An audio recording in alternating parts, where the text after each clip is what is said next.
questions awakened in our group to the fact that America wasn't up for those plans. And once he understood that we needed to move in a certain direction, you know, Bill Clinton's very good about getting out in front of the band and pretending like he's the leader.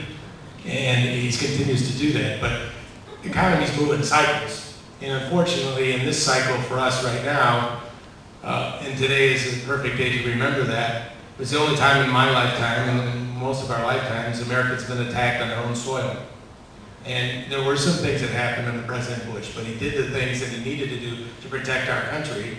And you know, I know that President Obama likes to take credit for it, but it was the American military that took the task to Obama and dropped him in his own house.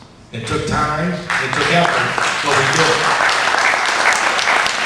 And God bless those SEALs and every young man and woman who's fighting on behalf of our country. And did that cost us some money? Yes, it did. But the flip side of that is that in order to grow the economy, we need to cut the deficit, and we do that by cutting back on our spending, but also, as I talked about before, stopping the regulations that are inhibiting companies from going forward, get rid of Obamacare, and flatten the taxes in this country, make them firm and fair. It's ridiculous to me that General Electric can pay 0 taxes, and hardworking taxpayers out there and companies are paying 35% just because they're productive and doing that.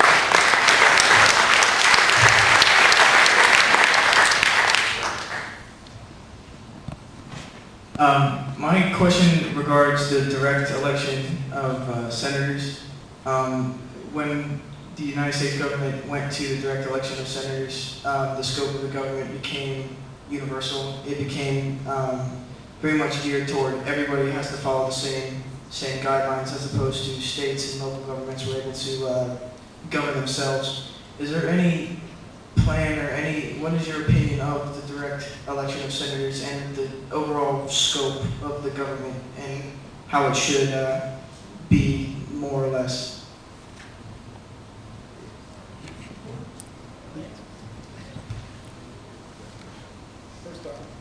If I understand your question correctly, you're asking about the direct election of senators. The system that's set up right now, each state has the 2 senators, but I believe more in states' rights. States should be able to do what they see fit, and the federal government should exist in order to do those things that are for the common good: military, defense, transportation issues, interstate commerce, and let the states do exactly what they see as correct in implementing their futures.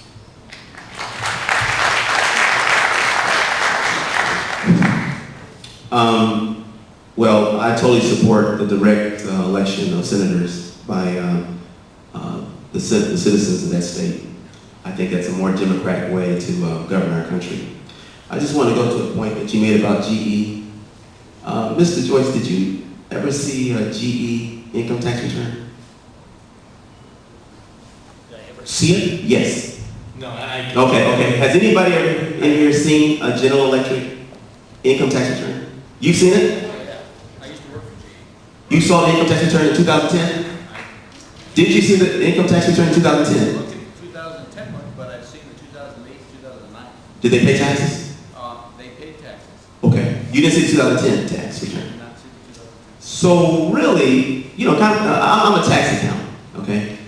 Tax returns are confidential. So I don't know where these people are getting this thing about GE not paying income taxes in 2010. I don't know if they did or didn't, but I don't know where people just keep coming up with this. Public corporation. Public company, oh really? Really? So that's the tax return. You're saying the annual statement is the tax return? They have to report that under a public filter. They have to report the taxes that they The information on a financial statement is not the information that's on the tax return, sir. I understand that. Okay, so, and there might be a lot of very good reasons. I hate to sit up here and defend General Electric, but you have to also realize a large part of their company is General Electric Capital, which is a major finance company that probably had huge losses in 2008 and 2009. And if that's the case, what happens is those losses get to be carried back. It's not some type of an unfair tax cut. General Electric paying 0 taxes. I don't care. Okay, you don't care, but Mr. Joyce did, and a lot of people applauded, so I'm talking to them. How much money you spend the government government spending my money for crap. That's what I feel. Okay.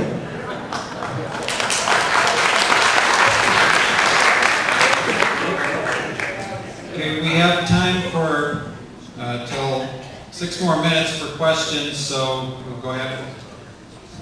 I have a real concern with voter fraud. I know here in Lake County, I see a lot of Cuyahoga County plates here. What's going to stop them from voting? You know, their car could be registered, their license could be registered in Cuyahoga County, but they live in Lake County. What's to stop them from voting twice? The Democrats say that there's no proof of voter fraud. Well, that's a bunch of BS, because there is a lot of proof of multiple votes, dead people voting, convicts voting. So I believe there should be a mandatory photo ID for that. I'd like to know how you stand on that.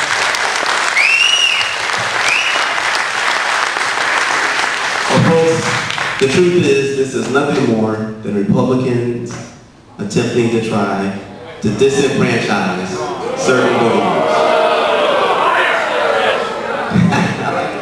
Now listen, but I tell you what, I'm gonna leave it at that, but I'm gonna ask Mr. Joyce one question.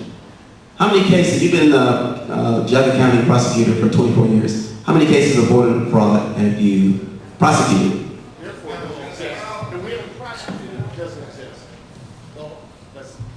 Let me start with a story.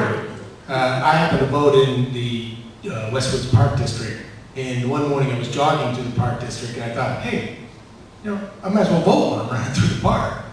And I went in there and I waited my turn in line, and the lady sheepishly looked at me, who worked at the Board of Elections and knew who I was, said, do you have your license? I said, no, you're absolutely right. I don't have my license. I think there should be a photo requirement, and I think there should be an address requirement, and we should use it everywhere, every time. But no, we haven't had that because we follow the law. Folks, that's my point. I don't think that this is nothing but an attempt to disenfranchise a lot of American citizens. Okay, we're gonna stop that, terminate that question for right now. And we have time for one more question. Thank you so much. Dale, I wanted to ask you a question about the health care for government. What about the older people, the seniors, and the handicapped people for the government health care? Where are we, why are we being last on the line? You're not being last on the line. Yes, we are. How are you being last on the line, man? I don't Because understand. we don't get the help that we're supposed to have. We will not get the treatment that we're supposed to have. Well, let me say this. I'm not really aware of what you're referring to, ma'am, but I'm talking about health care. I know, hold on. But let me say this. Let me say this about health care.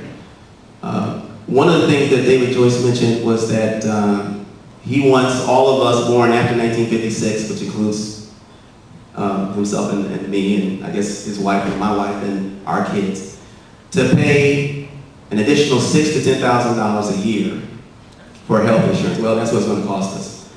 And from the time we're 65 until we die, that's going to be a And huge if you burden. don't have the money, I'm sorry? and if you don't have the money, Well, I guess, I don't know, this is Mr. Joyce's party's plan. This is Paul Ryan's plan to basically voucherize the Medicare system. And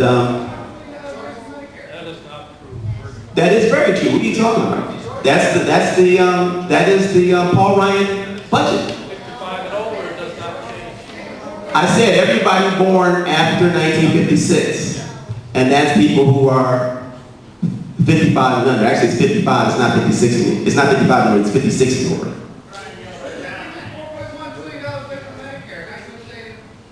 Let's let Mr. Joyce answer the question as well. Well, first off, I don't think I ever said we had to pay more money. I do think we have to add the age in which we'd be entitled to it, because it was originally premised on the life expectancy being much lower.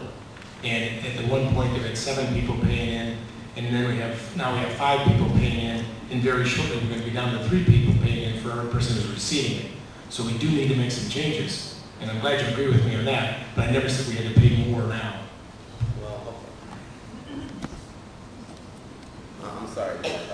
I was just basing that on your support of the Ryan budget. So you say